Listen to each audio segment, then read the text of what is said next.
भारत की पहली miss grand international बनी रेचल गुप्ता एक बार फिर सुर्खियों में हैं। हाल ही में उन्होंने 2024 में जीता गया अपना क्राउन और टाइटल लौटा दिया है।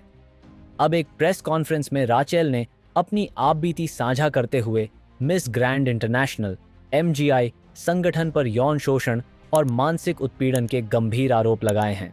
रेचल ने साफ किया कि उन्हें संगठन ने हटाया नहीं, बल्कि उन्होंने खुद स्वेच्छा से ताज लौटाया है। उन्होंने आरोप लगाया कि MGI के CEO और अन्य सदस्यों ने उनके साथ अनुचित व्यवहार किया, मानसिक प्रताड़ना दी और यौन उत्पीड़न तक किया। मेरे साथ गलत व्यवहार हुआ। MGI के सदस्य और CEO ने मुझ पर दबाव बनाने की कोशिश की, लेकिन मैं झुकी नहीं। मैं MGI के अनुबंध के अनुसार ही काम कर रही थी, फिर भी मुझे 1 रुपया तक नहीं दिया गया। अपने कपड़े, खाना पीना, सब कुछ मैंने खुद वहन किया। रेचल ने यह भी कहा कि वह MGI के खिलाफ कानूनी लड़ाई लड़ेंगी, क्योंकि संगठन द्वारा फैलाए गए सभी आरोप झूठे और मनगढ़ंत हैं। दूसरी ओर मिस ग्रैंड इंटरनेशनल संगठन ने अपनी आधिकारिक वेबसाइट पर बयान जारी कर कहा कि रेचल ने संगठन द्वारा सौंपे गए कार्य पूरे नहीं किए। उन्होंने बिना अनुमति बाहरी प्रोजेक्ट्स में हिस्सा लिया और ग्वाटेमाला की आधिकारिक यात्रा से भी मना कर दिया। इसी वजह से उनसे खिताब वापस लिया गया है। उन्हें 30 दिनों के भीतर अपना ताज लौटाना होगा। इस बयान से दोनों पक्षों के बीच चल रहा विवाद और गहराता नजर आ रहा है। एक ओर रेचल अपने आत्मसम्मान और सुरक्षा की बात कर रही हैं, वहीं MGI अनुशासनहीनता और अनुबंध उल्लंघन का आरोप लगा रहा है। उनके पोस्ट करने से पहले मैंने ऑलरेडी अनाउंस कर दिया था कि मैं अपना क्राउन वापस दे रही हूँ। 7 मंथ्स की रेन के बाद मुझे उनके बारे में जो सच है वो पता लग ही गया है। उन्होंने मुझे जैसे ट्रीट किया है इन पिछले 7 महीनों में, वो मैंने सारा अपने एक वीडियो में समझाया है।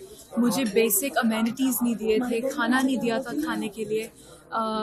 मुझे काफ़ी दिनों के लिए कोई कांटेक्ट भी नहीं करते थे, उधर एक तरह से बुलाकर मुझे छोड़ दिया था। मुझे अपने वर्क के लिए बिल्कुल भी पेमेंट नहीं मिली। मुझे कॉन्स्टेंटली हरास करते थे। मेरे बॉडी के बारे में कमेंट्स बंद नहीं होते थे कि यहाँ वेट ज़्यादा हो गया, यहाँ कम हो गया है, यहाँ से ये रिड्यूस करो, वो इंक्रीज़ करो। और इतना ज़्यादा मुझे मेंटली टॉर्चर और हरास किया गया 7 मंथ्स के लिए।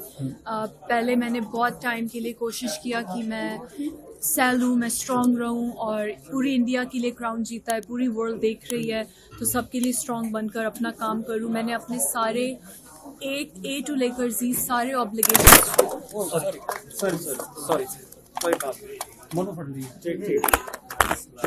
मैंने अपने सारे ऑब्लिगेशंस फुलफिल किए।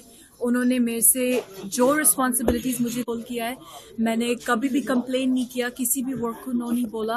And at the end of the day उन्होंने मुझे बिल्कुल सपोर्ट नहीं किया। मैंने बहुत रिस्पेक्टफुली एंड पोलाइटली उनसे बहुत बारी पूछा कि मुझे ये प्रॉब्लम्स फेस हो रही हैं, मैं सेफ़ नहीं हूँ या मुझे ये ठीक नहीं लग रहा, प्लीज़ इनको ठीक करो। उन्होंने बिल्कुल भी मेरे प्रॉब्लम्स का कोई सलूशन नहीं दिया। उन्होंने मुझे ब्लेम किया, मुझे थ्रेटन किया, मुझे और ऊपर हरास किया। उस पॉइंट पे मुझे स्टैंड लेना पड़ा अपने लिए। मैंने उनको बोला कि मैं ऐसे नहीं काम कर सकती, अगर आप मुझे नहीं सपोर्ट करोगे तो फिर मैं अपना रेजिग्नेशन आपको दे रही हूँ, बिकॉज मैं इन कंडीशंस में आगे नहीं काम कर सकती। उसके बाद मैंने सोशल मीडिया पर अनाउंस कर दिया कि मैं स्टेप डाउन कर रही हूँ। और उनके उस चीज़ के बाद जो उन्होंने मेरे अगेंस्ट पूरे वर्ल्ड में ऑनलाइन जो कैंपेन किया है, मेरे बारे में लाइज जो स्प्रेड की हैं, जो झूठे काइंड ऑफ इंसल्ट्स दे रहे हैं, जो फॉल्स क्लेम्स कर रहे हैं, वो आप देख सकते हो। मुझे और ज़्यादा हरास किया जा रहा है ऑनलाइन।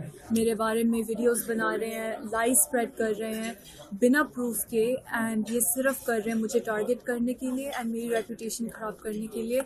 बट मुझे पता है कि जो मैंने आज स्टैंड लिया है, जो मैंने बोला है, ये सिर्फ मेरे लिए नहीं है, ये पूरे वर्ल्ड की वुमेन के लिए है, जिनका ये ड्रीम है, जो एक दिन सोचेंगी कि हमने भी इस ऑर्गेनाइजेशन के साथ काम करना है।